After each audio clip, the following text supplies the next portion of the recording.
کے لیے نا اس کے اعمال کے حساب سے درجات ہیں. یہاں پہ صحیح تقسیم ہو جاتی ہے.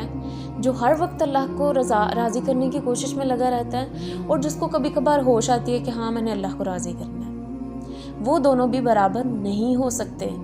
وہاں پہ بھی ایون حتیٰ کہ اگر جنت مل ہی گئی ہے، دونوں اشخاص کو جنت مل گئی کسی نہ کسی وجہ سے، لیکن وہاں پہ بھی درجات کا فرق آ جائے گا.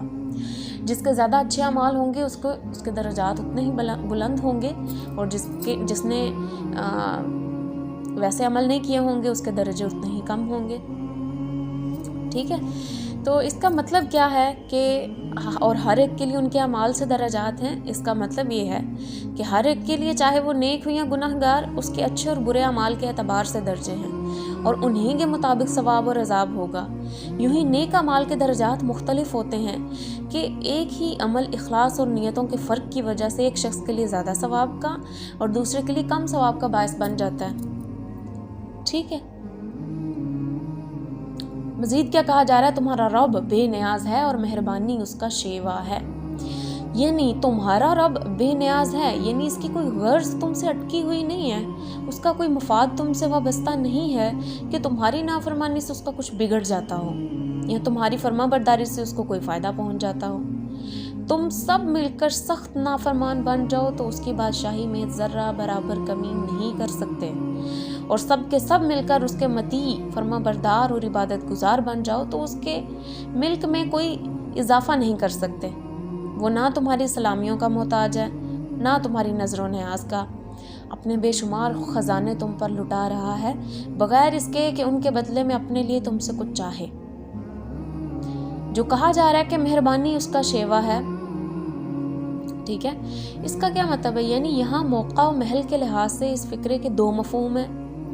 ایک یہ کہ تمہارا رب تم کو راہ راست پر چلنے کی جو تلقین کرتا ہے اور حقیقت نفس کے خلاف طرز عمل اختیار کرنے سے جو منع کرتا ہے، اس کی وجہ یہ نہیں کہ تمہاری راست روی سے اس کا کوئی فائدہ اور غلط روی سے اس کا کوئی نقصان ہوتا ہے، بلکہ اس کی وجہ دراصل یہ ہے کہ راست روی میں تمہارا اپنا فائدہ اور غلط روی میں تمہارا اپنا نقصان ہے. لہٰذا یہ سراسر اس کی مہربانی ہے کہ وہ تمہیں اس صحیح طرز عمل کی تعلیم دیتا ہے جس سے تم بلند درجات تک ترقی کرنے کے قابل بن سکتے ہو، اور وہ غلط طرز عمل سے روکتا ہے جس کی بدولت تم پست درجات کی طرف یعنی تنزلی کا شکار نہ ہوتے پھرو.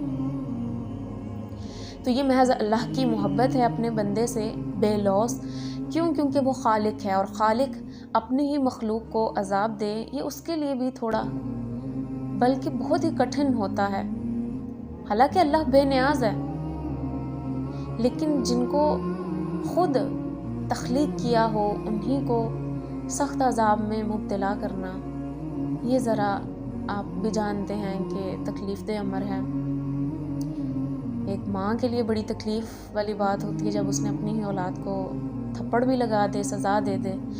مالک تو اتنی محبت کرتا ہے کہ ساری کائنات کو، ساری مخلوقات کو خود اس نے پیدا کیا ہے، اس نے ان کو بچانے کے راستے بھی بتا دیے ہیں. وہ صرف آپ سے یہ چاہتا ہے کہ اس کے ساتھ مخلصی والا رویہ اپنایا جائے، سب کچھ چھوڑ چھاڑ کے اس کو چنا جائے، ساری چیزوں کو پس پش ڈال کے کہ اللہ کا انتخاب کیا جائے اور اس کی فرما برداری کے لیے اپنی گردنیں جھکا دی جائیں. وہ صرف یہ چاہتا ہے، وہ چاہتا ہے کہ اس کو سلیکٹ کیا جائے، اس کو کسی دوسرے تیسرے رشتے کے لیے چھوڑ نہ دیا جائے.